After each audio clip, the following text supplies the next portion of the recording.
BNP কিন্তু এক ব্যক্তির ক্ষমতায়নে বিশ্বাস করে না।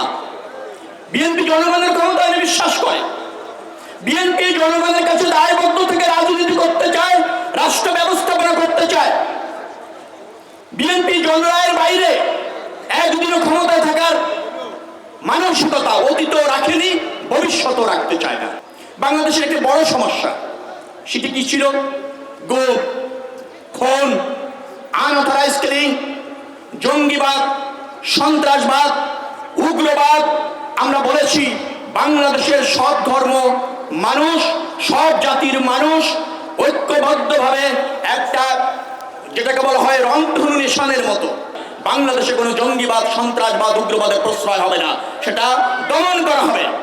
এবং রাষ্ট্রের কোনো প্রতিষ্ঠান থেকে যদি বিচার বহির্ভূত হত্যা করা হয় তা নিশ্চিতভাবে বন্ধ করা হবে। কোনো জুলুম অত্যাচার দেশে চলবে না। রাষ্ট্র হবে জনকল্যাণের রাষ্ট্র, রাষ্ট্র হবে গণতান্ত্রিক রাষ্ট্র, রাষ্ট্র হবে মানবিক রাষ্ট্র। এবং তার জন্যই আমাদের মুক্তিযুদ্ধ ছিল, তার জন্যই জিয়াউর রহমান জাতীয়তাবাদী দল করেছিল। রাষ্ট্র মেরামত এবং সংস্কারের প্রয়োজনটা কেন হলো? এই প্রয়োজনটা বাংলাদেশে এখন গণমানুষের একমাত্র মুক্তির দফা হিসাবে প্রতিষ্ঠিত হয়েছে। 31 দফাকে যদি আপনি মোটামুটি ভাগ করেন, সেখানে রয়েছে শাসনতন্ত্রের সংস্কার, শাসন কাঠামোর সংস্কার, আছে অর্থনৈতিক মুক্তি, আছে সামাজিক সমৃদ্ধি, আছে মৌলিক অধিকার।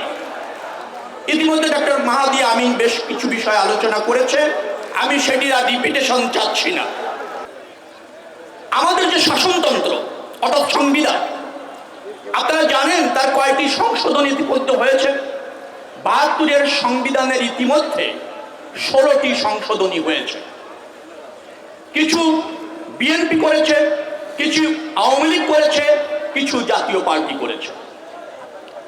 আজকের এই শাসনতন্ত্রের সংস্কার প্রয়োজন হয়েছে একটি কারণে, সেটি হচ্ছে আওয়ামী লীগ ক্ষমতায় থাকার জন্য এই শাসনতন্ত্রটি সংশোধন করে অনির্বাচিতভাবে ক্ষমতায় থাকতে মানসিকতার কারণে এটি সংশোধনের প্রয়োজন রয়েছে।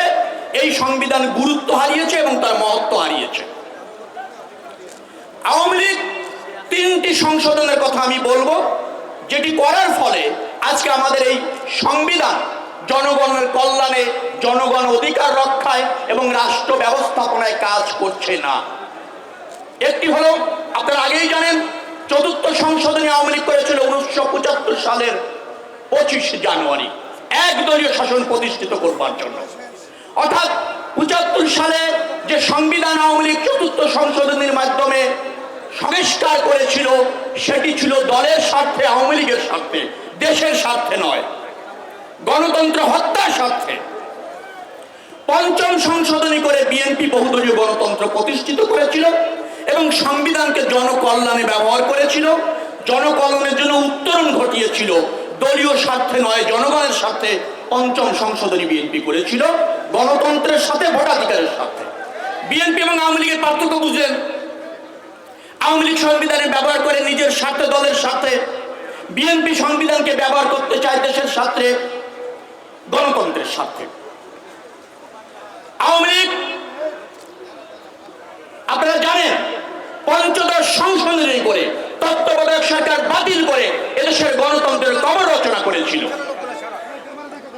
যার ফলে আওয়ামী লীগ, আবারও বলছি, সংবিধান ব্যবহার করেছে নিজের স্বার্থে, দলের স্বার্থে, ক্ষমতায় থাকার স্বার্থে। আওয়ামী লীগ 16 সংশোধনী করেছিল, সর্বশেষ সংশোধনী। সেটা করেছিল কেন? ইমপিচমেন্টের ক্ষমতা রাজনৈতিক দল হিসাবে আওয়ামী লীগের কাছে নিয়ে যায়, সংসদে নিয়ে যায়, যাতে আমাদের সাংবিধানিক প্রতিষ্ঠানের যারা প্রধান আছেন তাদেরকে ইমপিচমেন্ট করার জন্য আর সাংবিধানিক কমিশনের প্রয়োজন হতো না। যার ফলে তারা এটাকে সংসদে নিয়ে যায় 16 সংশোধনীর মাধ্যমে। অর্থাৎ আওয়ামী লীগ সংবিধানকে ব্যবহার করেছে দলের স্বার্থে, নিজেদের স্বার্থে। অর্থাৎ আওয়ামী লীগ যখনই সংবিধান সংশোধন করেছে, গণতন্ত্র হত্যা করেছে, অনির্বাচিতভাবে ক্ষমতায় থাকার জন্য সংবিধানে হাত দিয়েছে, সংশোধন করেছে। বিএনপি দেখেন দ্বাদশ সংশোধনী করেছিল, বহুদলীয় গণতন্ত্র তো আগেই প্রতিষ্ঠিত করেছে বিএনপি। দ্বাদশ সংশোধনী করেছিল সংসদীয় পদ্ধতির সবচেয়ে সমৃদ্ধ শাসন ব্যবস্থা, সংসদীয় পদ্ধতির সরকার প্রতিষ্ঠা করবার জন্য। 13দশ সংশোধনী করেছিল তত্ত্বাবধায়ক সরকার প্রতিষ্ঠা করবার জন্য। তার মানে বিএনপি যখনই সংবিধান সংশোধন করেছে দেশের স্বার্থে, জনগণের স্বার্থে। এটা হচ্ছে আওয়ামী লীগ এবং বিএনপি রাষ্ট্র ব্যবস্থাপনার পার্থক্য।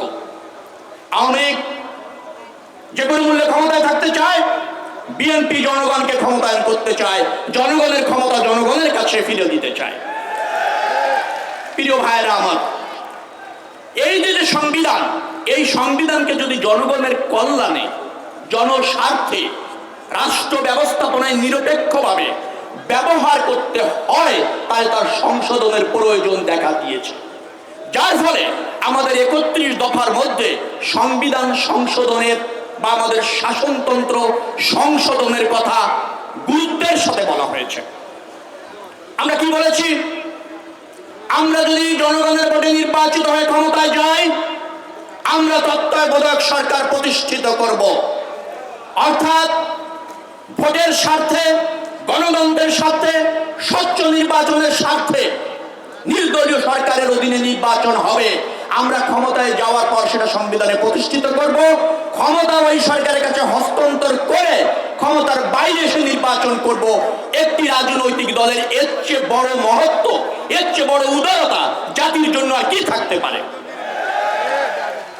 আমরা বলেছি আমরা এক ব্যক্তির ক্ষমতা চাই না, আমরা জনগণের ক্ষমতায়ন চাই। সরকার দায়বদ্ধ থাকবে পার্লামেন্টের কাছে, পার্লামেন্ট দায়বদ্ধ থাকবে জনগণের কাছে। তার মানে প্রধানমন্ত্রী, মন্ত্রী পরিষদ, সংসদ, এর মধ্যে একটা ক্ষমতার ভারসাম্য আমরা প্রতিষ্ঠিত করতে চাই।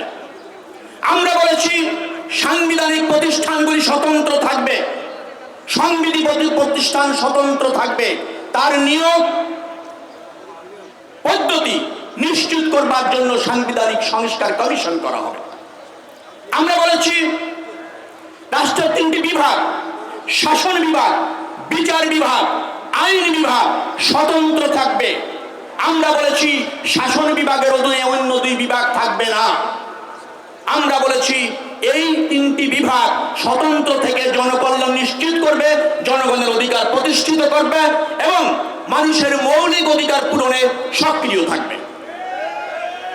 প্রিয় ভাইয়েরা আমার, আমরা বলেছি দ্বিপক্ষ বিশিষ্ট পার্লামেন্টের কথা।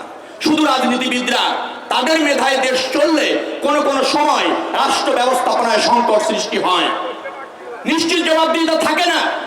যার ফলে আমরা বলেছি যে যারা রাজনীতির বাইরে অভিজ্ঞ নাগরিক, জ্ঞানী ব্যক্তি, সিনিয়র সিটিজেন, যারা গবেষণালব্ধ জ্ঞান আছে, তারা উচ্চ কক্ষের পার্লামেন্টে থেকে রাষ্ট্র ব্যবস্থাপনায় অংশগ্রহণ করবে।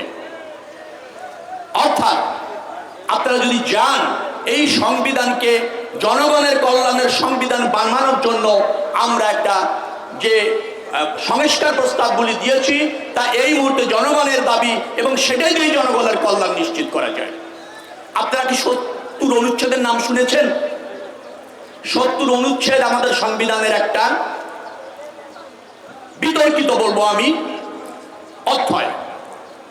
কারণ মেম্বার অফ পার্লামেন্ট তার দলের সিদ্ধান্তের বাইরে কথা বলতে পারেন না, সমালোচনা করতে পারেন না, ভোট দিতে পারেন না।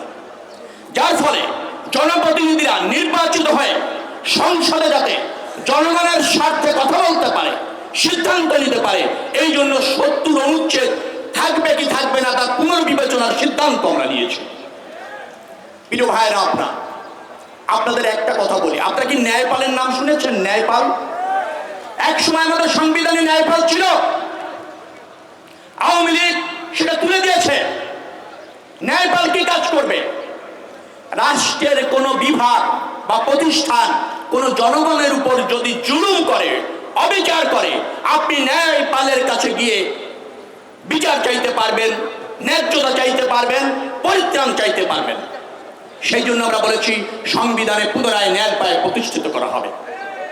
আমাদের সংবিধানে ছিল জাতীয় গুরুত্বপূর্ণ বিষয়ে গণভোটের আয়োজন করা হবে, কারণ জনগণের মতামত নেওয়া হবে।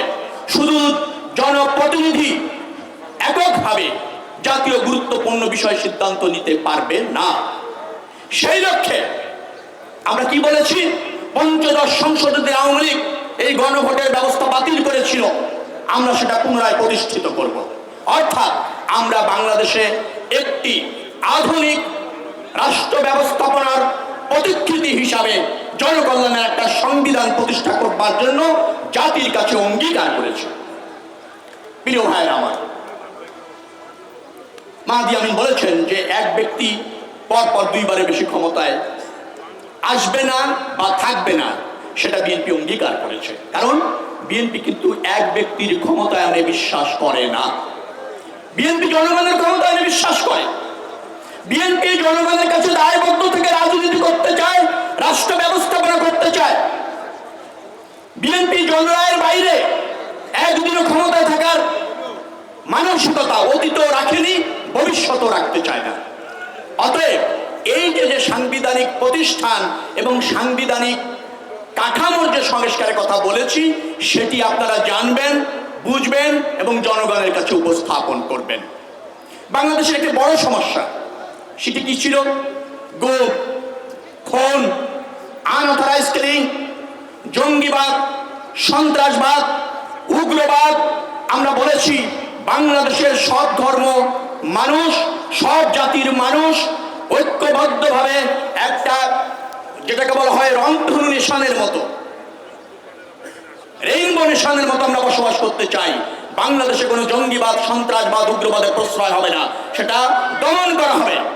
এবং রাষ্ট্রের কোনো প্রতিষ্ঠান থেকে যদি বিচার বহির্ভূত হত্যা করা হয়, তা নিশ্চিতভাবে বন্ধ করা হবে।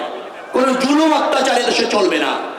রাষ্ট্র হবে জনকল্যাণের রাষ্ট্র, রাষ্ট্র হবে গণতান্ত্রিক রাষ্ট্র, রাষ্ট্র হবে মানবিক রাষ্ট্র।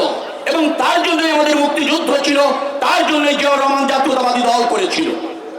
আমরা আপনাদের মাধ্যমে বাংলাদেশের আপামর জনসাধারণের কাছে বিএনপির এই 31 দফা রূপরেখা, যেটা বিএনপির অঙ্গীকার, যেটা আগামী দিনের বাংলাদেশ, সেটি পৌঁছে দিতে চাই।